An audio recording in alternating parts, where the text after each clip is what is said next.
Hello दोस्तों, कैसे हैं आप लोग। उम्मीद है अच्छे होंगे। तो ये आप सामने देख रहे हैं, ये है डोल आश्रम और हम लोग आए हुए थे बिनसर। और बिनसर से इसकी जो दूरी है वो है लगभग 28 किलोमीटर। तो ये मैं आपको जूम करके दिखा देती हूँ। यही है बहुत सुंदर सा डोल आश्रम। तो आज मैं इसको आपको अंदर से दिखाऊंगी और मैं आपको यहाँ के बारे में कुछ ज़रूरी बातें बताऊंगी जो कि आप पता होनी चाहिए। तो चलते हैं डोल आश्रम की तरफ।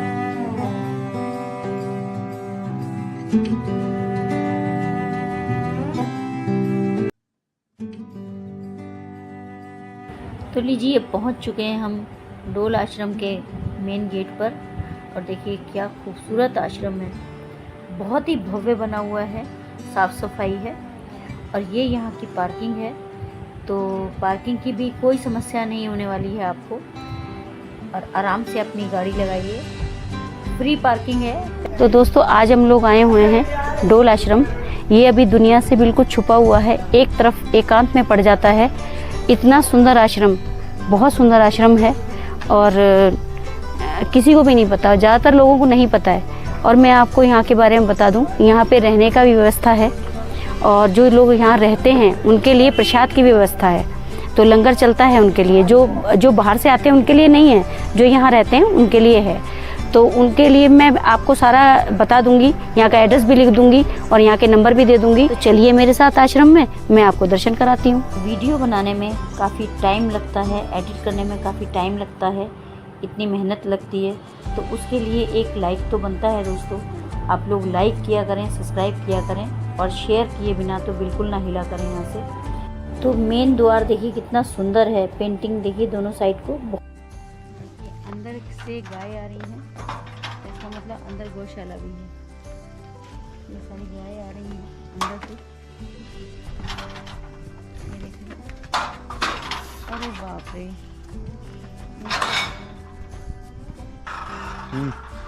अब निकलेंगे।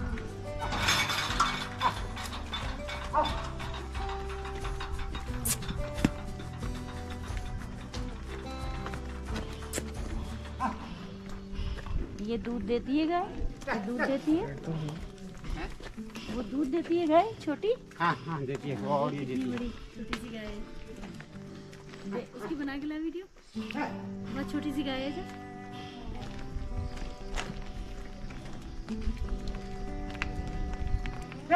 तो यहाँ देखा आपने गाय कितनी छोटी छोटी है, बहुत छोटी गाय है और दूध देती हैं। तो ये चलते हैं डोल आश्रम। काम चल रहा है यहाँ, यही बता दो। या मैं ही बता देता हूँ, मैं कर लेता हूँ। हाँ भाई, मैं आ गया हूँ यहाँ पर, ये देख लो। गुड मॉर्निंग सखी सहेली की, सखी सहेला हो गया। अब ये काटती है। तो यहाँ पर देखिए काम चल रहा है और कुछ बन रहा होगा। किसी गाड़ी में रहेंगे। पता है हमें। डोल आश्रम के अंदर चलते हैं। ये है, ये तो लॉकर है, जलपान गृह है। ये वही डोल आश्रम है जो कि मैंने आपको ऊपर से दिखाया था, दूसरी पहाड़ी से। तो ये नज़र आ रहा था छोटा सा। अब इसके अंदर हम आ गए हैं और मैं आपको यहाँ के मंदिर भी दिखाऊंगी और सारा यहाँ की जानकारी दूंगी। यहाँ पर हम रह भी सकते हैं, वो कैसे रहना है मैं आपको बताऊंगी, कैसे बुकिंग करनी है वो भी आपको बताऊंगी। तो वीडियो के साथ बने रहा करें, वीडियो को बीच में स्किप ना किया करें, छोड़ा ना करें, नहीं तो आपको जो मैं जानकारी दूंगी वो अधूरी रह जाएगी। यहाँ पर आने के बाद आपको एक पुस्तकालय भी नज़र आएगा, यहाँ से आप पुस्तक ले सकते हैं। ध्यान के लिए, योग के लिए और स्वास्थ्य के बारे में इस पुस्तकालय में बहुत कुछ है। आयुर्वेदिक, योग, ध्यान और आध्यात्मिक पर अनेक पुस्तकें हैं यहाँ पर, वो आप यहाँ से प्राप्त कर सकते हैं। अब चलते हैं नीचे की तरफ, देखते हैं यहाँ पर क्या है। तो नीचे की तरफ जाएंगे तो आपको मिलेगा बच्चों का विद्यालय। तो बच्चे देखिए यहाँ पर खेल भी रहे हैं, यहाँ बच्चे पढ़ने आते हैं। ये दिखा दो, श्री कल्याणक वेद यहाँ पर आपको एक ध्यान कक्ष भी मिलेगा जिसमें तकरीबन 300 लोग एक साथ बैठकर ध्यान लगा सकते हैं। जैसा कि मैं आपको बता चुकी हूँ, यहाँ पर पुस्तकालय है। इस पुस्तकालय में लगभग 10,000 से भी ज़्यादा पुस्तकें हैं। तो मैं आपको बताती हूँ कि डोल आश्रम आपको कैसे पहुँचना है। उसके लिए आपको हल्द्वानी तक की बस लेनी पड़ेगी और हल्द्वानी से ये तकरीबन 83 किलोमीटर है, तो आप वहाँ से टैक्सी ले सकते हैं। और अगर आप ट्रेन से यात्रा कर रहे हैं तो डोल आश्रम आने के लिए सबसे पास करीब जो रेलवे स्टेशन पड़ेगा आपको, वो काठगोदाम पड़ेगा। वहाँ से आप टैक्सी लीजिए। वहाँ से ये जो इसकी दूरी है 77 किलोमीटर पड़ जाएगी। तो ये देखिए, आपको बिल्कुल सामने एक मंदिर नज़र आ रहा होगा। ये श्री यंत्र की आकृति के जैसा ही बनाया गया है, उसी के जैसा मिलता जुलता ये मंदिर बनाया गया है। श्री यंत्र को महालक्ष्मी का जागृत स्वरूप माना जाता है और एक ये सिद्ध पीठ है। यहाँ पर आराधना करने से, ध्यान करने से कई गुना ज़्यादा फल मिलता है। तो अब आपको मेन बात बताती हूँ, जिसके लिए आप बिल्कुल संयम से बैठे हुए हैं कि हमें कैसे बुकिंग करानी है। तो उसके लिए मैं बताती हूँ आपको कि आपको कम से कम 5 दिन पहले यहाँ पर बुकिंग करानी होती है। अगर उससे ज़्यादा दिन पहले करा सकते हैं तो और अच्छी बात है, लेकिन कम से कम 5 दिन पहले आप बुक करा लीजिए। बुकिंग के लिए मैं नंबर आपको दे दूँगी, तो आप उस पर नंबर पर कॉल करिए और अपना बुक करा दीजिए। यहाँ पर खाना और रहना बिल्कुल फ्री है, लेकिन हम जहाँ भी जाते हैं, किसी होटल में जाते हैं, कहीं जाते हैं, वहाँ पर खर्चा करते हैं ना। तो मेरा तो मन यही कहता है कि आप यहाँ पर भी उस पैसे को दान के रूप में दे दीजिए। आप देख रहे हैं यहाँ की सफाई। अब इसको अगर हम साफ सुथरा रखते हैं और खाने के लिए सारा इंतज़ाम करते हैं तो उसमें पैसा लगता है, धनराशि लगती है, तो हम क्यों ना इसको दान के रूप में दिया जाए यहाँ पर, और इस आश्रम को ऐसी ही सुंदरता सफाई के साथ हम बनाए रखेंगे। मेन मंदिर है श्री यंत्र। उसके अलावा बहुत सारे देवी देवताओं के यहाँ पर मंदिर हैं, जिसमें से प्रमुख मंदिर हैं 9 देवियों के, जिनकी हम नवरात्रि में पूजा करते हैं। महालक्ष्मी है, गणेश जी के मंदिर है, शिव पार्वती का मंदिर है, और शिवलिंग है, काली का मंदिर है, हनुमान जी का मंदिर है। इसी तरह से कई देवी देवताओं के मंदिर हैं, तो आप उनके भी दर्शन कर सकते हैं यहाँ पर।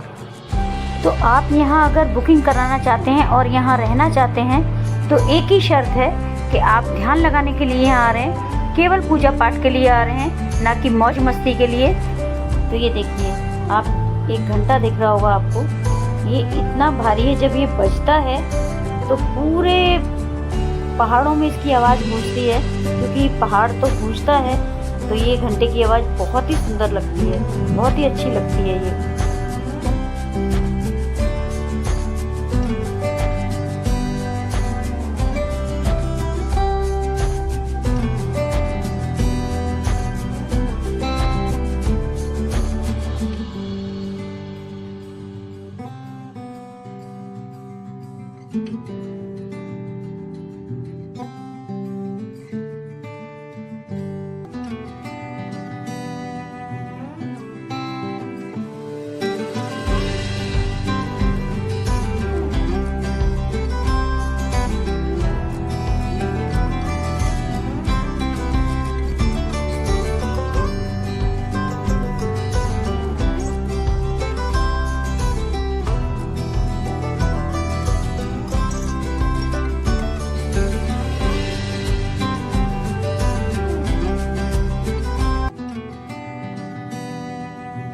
ये जो मंदिर है ये श्री यंत्र का आकार लिए हुए है, एक श्री यंत्र का आकार लिए हुए। इस श्री यंत्र को महालक्ष्मी के रूप में माना जाता है। जैसे कि हम लोग घरों में पूजा करते हैं तो दिवाली पर मूर्ति की लाते हैं या आपके पास मूर्तियाँ होती हैं, अगर उस मूर्ति के साथ साथ इस श्री यंत्र की भी पूजा की जाए तो बहुत ही ज़्यादा फलदायी होती है। तो ये जो श्री यंत्र यहाँ पर हैं, ये विश्व के सबसे बड़े और सबसे भारी श्री यंत्र हैं। एक और है श्री यंत्र, शायद दक्षिण की तरफ है, वो इससे हल्का है। तो सबसे बड़ा श्री यंत्र यही है।